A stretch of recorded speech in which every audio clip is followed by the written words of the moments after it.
This is sort of a futuristic talk, but I think the ideas may have some interesting applications for communicating about future technologies, even in the relatively near term. I'll start with a few general remarks about language before moving into my main topic of what comes after language. Obviously, language is one of the main things distinguishing human beings from other animals. Dogs and apes and chickens and parrots and so forth. These animals do have their own languages, which can be quite sophisticated in some ways. But these animal languages, they lack some of the unique and powerful characteristics of human language. They don't have the recursive phrase structure that lets us humans construct and communicate really complex conceptual structures. Now, dolphins and whales might have languages as sophisticated as ours, but even so, their languages are very different and lacking some of the really unique features of human language. Dolphins and whales may communicate more using continuous flowing waveforms rather than breaking everything into discrete chunks like phonemes, words, and sentences and paragraphs like we do. Now, communicating in continuous waveforms is really cool, probably has a lot of advantages. Continuous forms seem to be better for communicating emotion, which is why we communicate emotion so much with gesture and with facial expressions and tones, rather than with the discrete breakdown into words and sentences and so forth.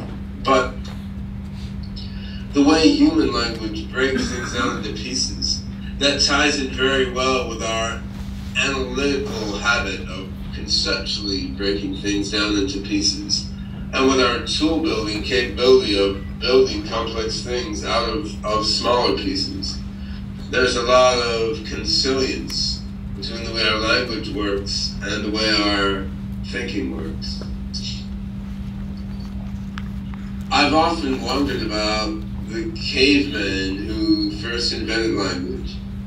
You can imagine these cavemen sitting around in their caves and speculating and worrying about the future changes their invention might cause. Maybe these cavemen who invented language for the first time, maybe they wondered whether language was even going to be a good thing at all. Maybe they wondered if language would somehow mess up their wonderful caveman way of life.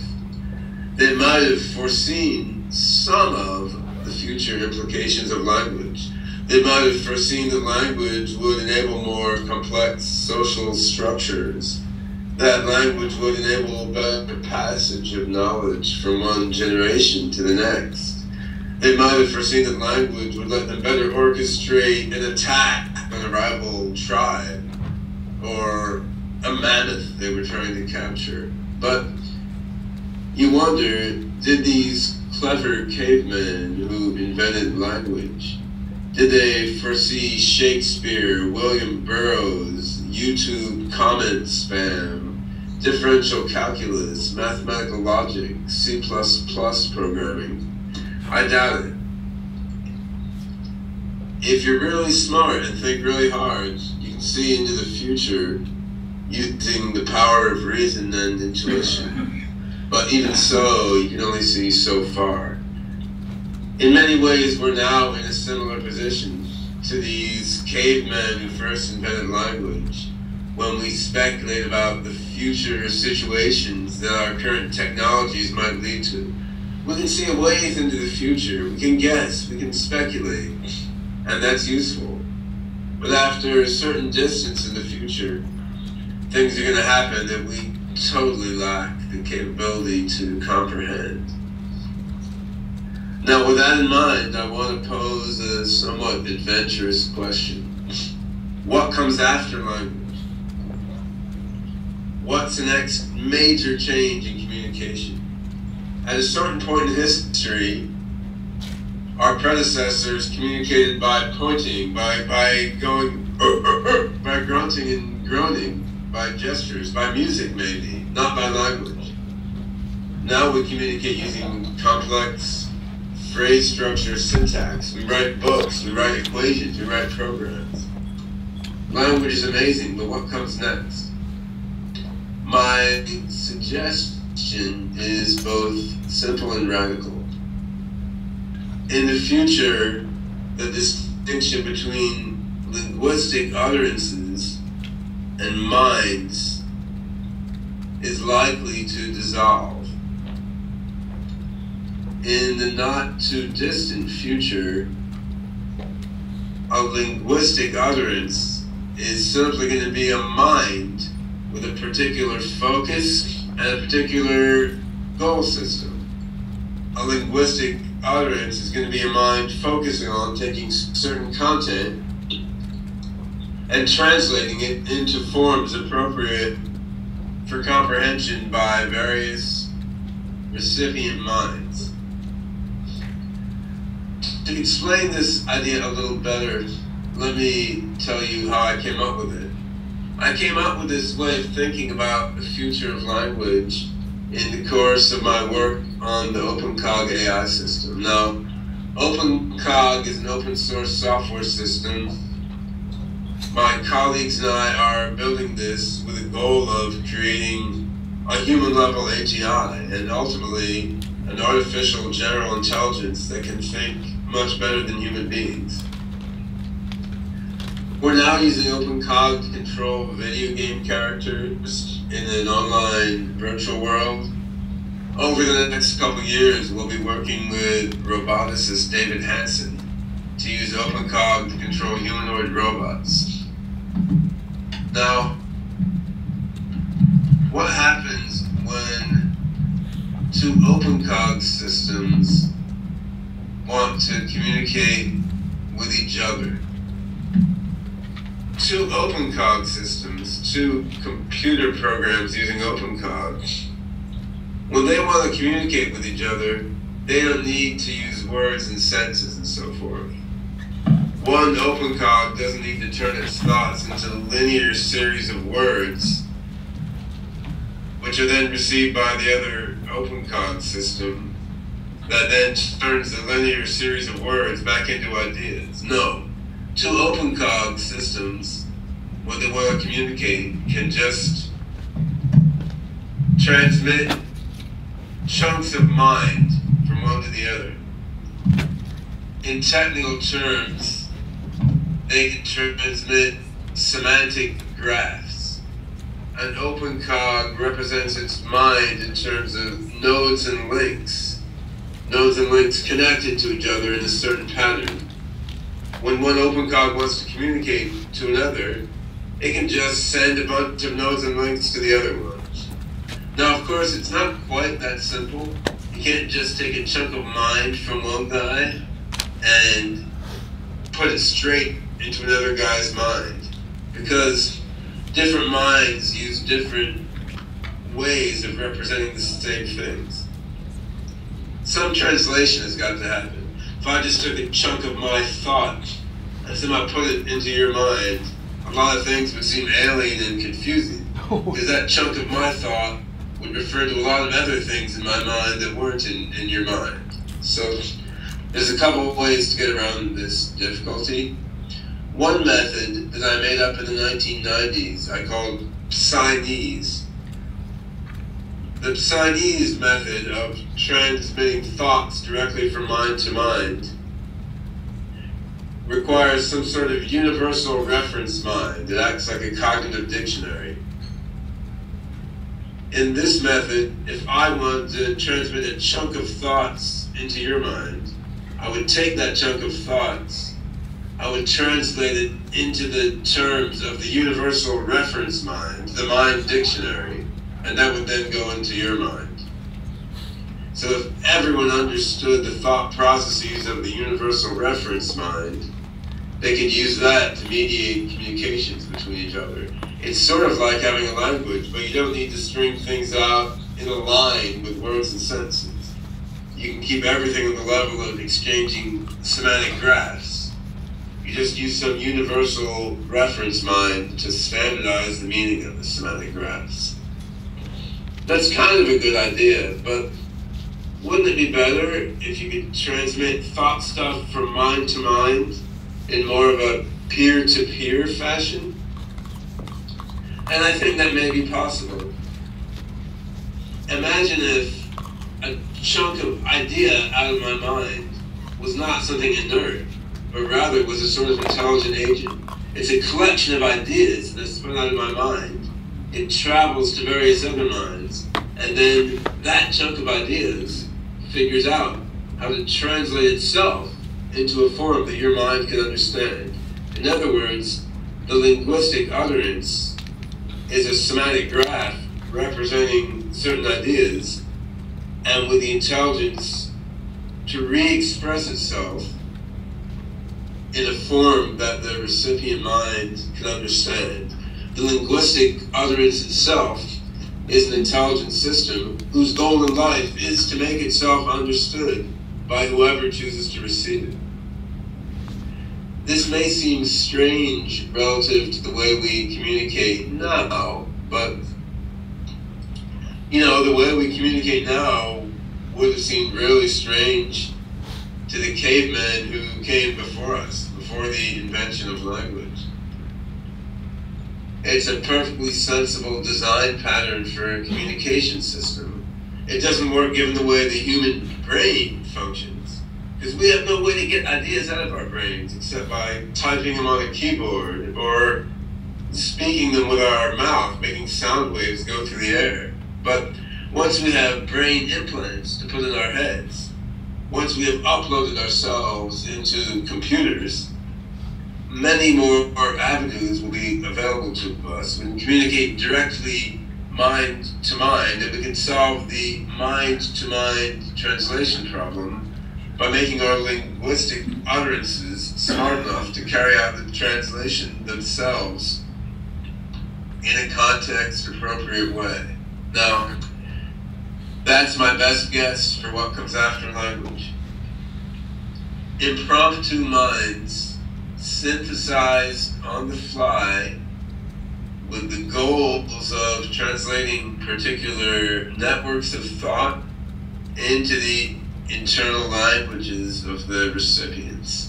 So if I really stretch my pathetic, stupid human brain, if I stretch it as far as I can sort of dimly imagine what this kind of futuristic thought and communication system might be like.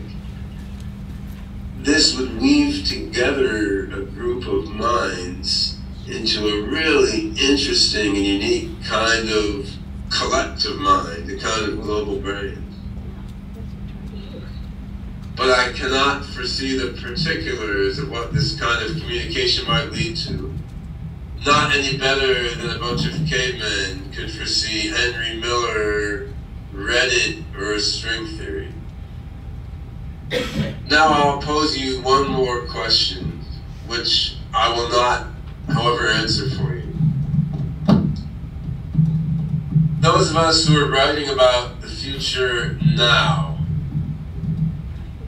who are writing blogs and writing tweets and writing essays and books, how can we write about the future now in a way that starts to move toward a future in which linguistic utterances and minds are the same thing?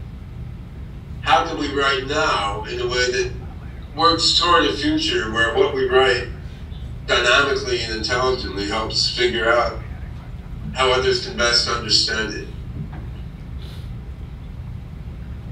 The answer to this question isn't obvious, but one would think that with all the abilities offered by Web 2.0 and 3.0 and the AI technology we now have, we may be able to somewhat gradually move in this direction and break down the boundary between linguistic utterance and mind. Anyway, that's my vision of what comes after language. You may have your own, and if so, I'd be curious to hear it. That's all for now. Enjoy the rest of the conference. I don't know if there's time to take a question or two, then I'm certainly willing to. There's probably only one. We're running a bit late. Okay, so who wants to? Okay, the guy standing up. Yeah. Yeah, thank you very much. It's very interesting what you said. I can't hear that. Okay. Can you just we have a ask the microphone question? for questions? You want to go there? I thought we had. I do. You're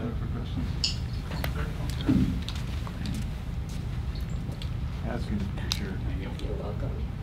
Just from there. Yeah. From here. Okay. Oh. Yeah, it was very interesting what you said. Like right now I'm standing up and you're reading me by seeing me. So looking at my body language, you're already observing something, and so we're already there. Thank you. That was a comment. Anyway, all right. Thanks. I think you said you were running out of time. I think the schedule's a bit wrong, so we need to start with the next person. We have 3 minutes, because I think our next speaker, I allowed 5 minutes in between for this. Okay, the guy over there had his hand up before. Do you want to come to the front and get the mic? I can say something in dog language. Oh, hi Ben. It's Stand over here Ricardo so here. see him. Right. Oh, great. Yeah, there you go. Hi there, Ben. See someone. Yeah. I have a question about sort of what is lost in translation when we go from mind to mind. Let's see, for example, Shakespeare would say, you know, from fairest creatures we desire increase, that thereby beauty's rose might never die. So somebody 10 years ago would say, I think you should have a baby. Nowadays we would have some kind of abbreviation or something on Twitter, you know, TCKU, whatever that means, the same thing. So there are different subtleties in the way humans communicate. That's not only personal, but I think it seems like a return to Shakespeare when you say we can use semantic graphs to translate chunks of mind. You know, it seems like Shakespeare was translating chunks of thoughts in a very beautiful, poetic way. Is poetry lost in this process of chunks of mind? Have you thought about it? I mean, the subtlety of human communication.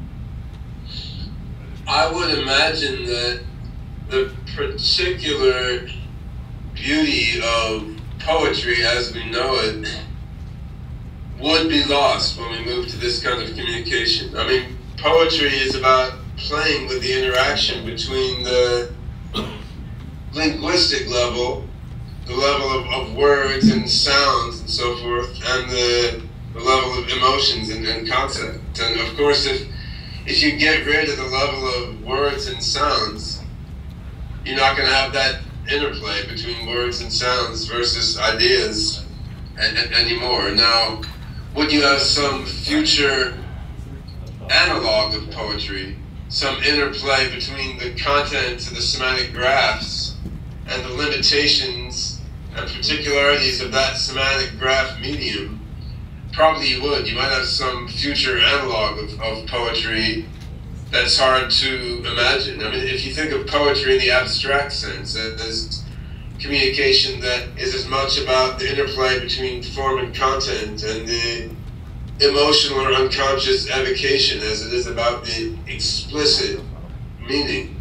I think you could have poetry in that broad sense, but it wouldn't be in the same sense. And I mean, I think you could say the same thing, that going beyond handwriting to typing loses something. Because if I read something in handwriting, I can tell something about your mood and your feeling from the way you wrote in handwriting. I lose that when you type. And that's true. On the other hand, when we move to typography, we got the ability to use all sorts of different fonts. We got the ability to include pictures from everywhere pasted into our documents and so forth. I mean, there's always something unique in each mode of communication, and something unique that we gain in the move to a new mode of communication. Thank you, Ben. It was a pleasure being able to Skype with you. Everyone appreciate it. I'm sorry we can't turn the camera around for you to see everyone, but they're here and appreciative for you being able to do this so late at night. You look very alert nonetheless. Thank you.